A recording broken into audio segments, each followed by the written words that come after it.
Bangla second পেপারে আমাদের ভালো নাম্বার পাওয়া কিন্তু অনেকটা ইম্পর্টেন্ট।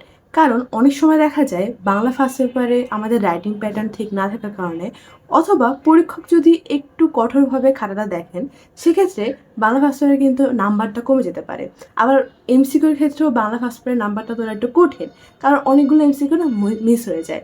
যেমন যেগুলো এমসিকিউতে গদ্য পদ্যের উক্তিগুলো আসে, বলে যে আচ্ছা এই প্রদত্ত উক্তিতে কী প্রকাশ পেয়েছে বা উপরোক্ত লাইনটি দ্বারা কোন মনোভাবটা প্রকাশ পাচ্ছে, ওগুলো এমসিকিউ একটু টাফ হয় বোঝা।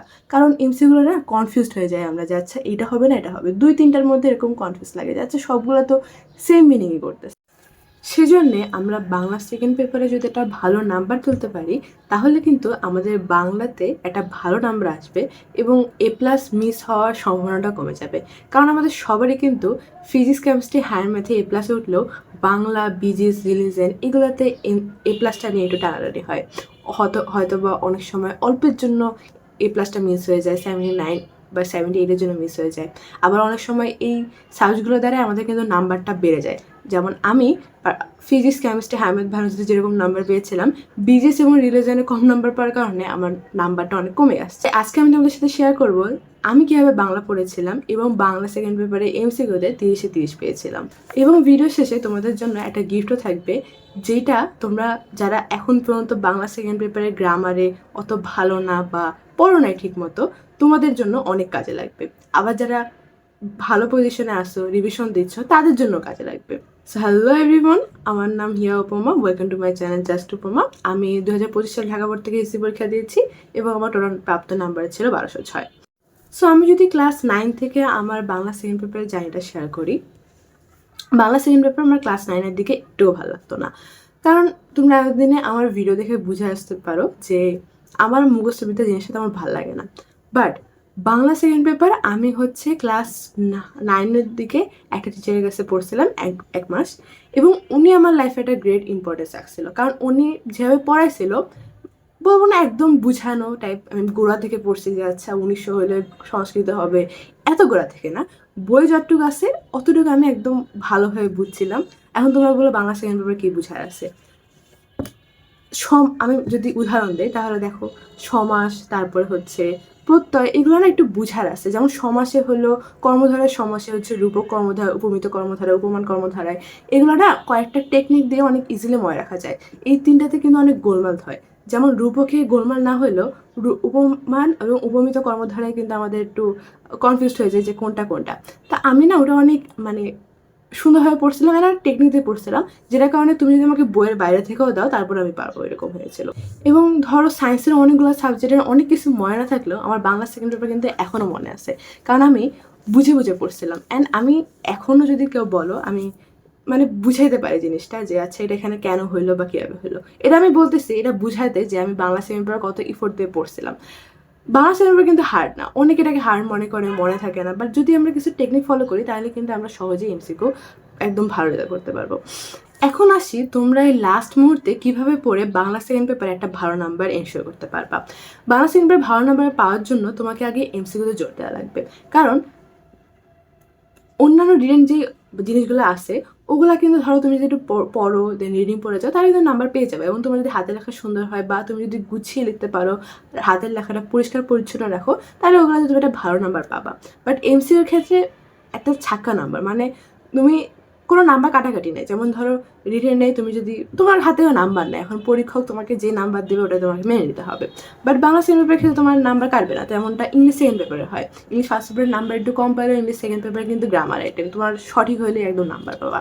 তো বাংলা সেকেন্ড পেপারে এমসিকিউতে সেম। অ্যান্ড এমসিকিউতে না বেশি জোরও দেওয়া লাগবে না। তোমরা যদি এখনও চাও যে কেউ পড়ো নাই বাট পড়বা, এখন থেকে পড়া শুরু করবা, এখন থেকে পড়া শুরু করলেও তোমরা কিন্তু পারবা।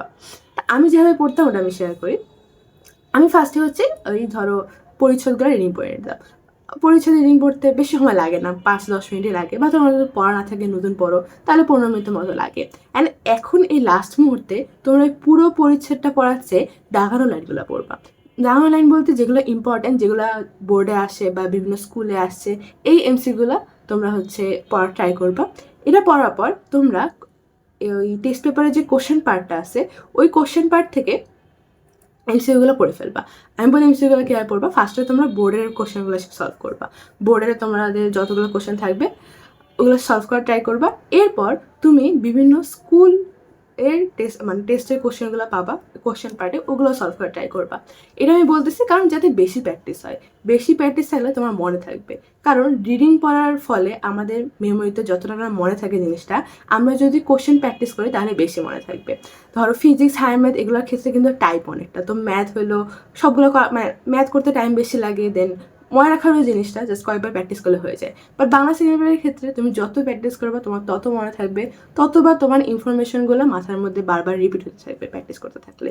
সো এই জন্যে ফার্স্টে বোর্ডটা শেষ করবো, বোর্ডটা শেষ করার পর তোমরা সুন্দর মতো স্কুলের টেস্টের কোশ্চেনগুলো করে ফেলবে এবং এমসিকিউগুলো প্র্যাকটিস করার পর তোমরা যখন নিজেকে নিজের কী কী ভুল হয়েছে ওরা দেখবা, তখন অবশ্যই ভুলগুলো মার্কিং করে রাখবা। আমি ফার্স্টের দিকে কী করতাম, আমি ভুলগুলো মার্কিং করতাম না। অথবা আমি যখন পরীক্ষা দিচ্ছি বা কোনো মডেল টেস্ট দিচ্ছি, মডেল টেস্ট দেওয়ার পর ধরো আমি নাম্বার কম পাইছি, আমার অনেকগুলো ভুল হয়েছে, আমি না ভুলগুলো রিচেক করতাম না, যাচ্ছে আমি কেন জিনিসটা ভুল করলাম বা সেটা সঠিক জিনিসটা কি, সঠিক অ্যান্সারটা কী হবে এটা জেনে নেই, এটা আমি করতাম না। পরে দেখতাম যে আচ্ছা বোর্ড পরীক্ষায় না ওটাই হুবহু আসছে। তো আমি তোমাদের একদম সাজেস্ট করবো যে তোমরা যেগুলো ভুল হয়েছে ওগুলো দেখো যে আচ্ছা এগুলো ভুল হয়েছে, দেন ওগুলো না মার্ক করে রেখো। পরীক্ষার আগের দিন পরিচ্ছেদগুলো পড়বা, পরিচ্ছেদগুলো পড়ার পর তুমি টেস্ট পেপার থেকে এতদিন এই 13-14 দিনে যতগুলো সলভ করবা, প্রতিদিন তুমি 3টা করে সলভ করলেও কিন্তু অনেকগুলো হয়ে যায়। বা বাংলা না বেশিক্ষণ লাগে না, আমার সলভ করতে করতে এমন একটা অবস্থা চলে আসছিলো আমি 30টা 8-9 মিনিটে বা কোনোটা 4-5 মিনিটও হয়ে যেত, আমি আরও সলভ করে ফেলতাম। আমি জাস্ট ওই গাইড নতুন রেখো না, তোমরা কোশ্চেন পার্টে ওই গাইডের ওখানে হলে দাগায় রাখবা, ওখানেই দাগাবা, খাতায় লিখে আলাদা করে করার দরকার নেই। তো আমি 4-5 মিনিটে শেষ করে ফেলতাম। তো আমি প্রত্যেকদিন 8-9টার মতো প্র্যাকটিস করতাম। তো এইভাবে আমি লাস্ট দিনে যতগুলো প্র্যাকটিস করছি ওখান থেকে ভুলগুলো দাগায় ফেলছিলাম। এবং আমি পরীক্ষার আগের দিন শুধুমাত্র পরিচ্ছেদ পড়ছি, আর যেগুলো আমি ভুল করছিলাম এতদিনে ওই ভুলগুলো জাস্ট দেখে গেছি। অ্যান্ড আলহামদুলিল্লাহ আমি বাংলার এমসিকিউতে 30-30 পাইছিলাম। ভিডিওটা এই পর্যন্ত যারা দেখছো তাদের জন্য আমার পক্ষ থেকে একটা গিফট আছে। এবার বেশি টার্গেট রাখবো না, এই ভিডিওতে যদি 50 কমেন্টস হয় তাহলে আমি তোমাদেরকে আমার করা যেই দাগানো বইটা আছে, এটা আমি ক্লাস 9 থেকে পড়তেছি অ্যান্ড এই অবস্থা হয়ে গেছে।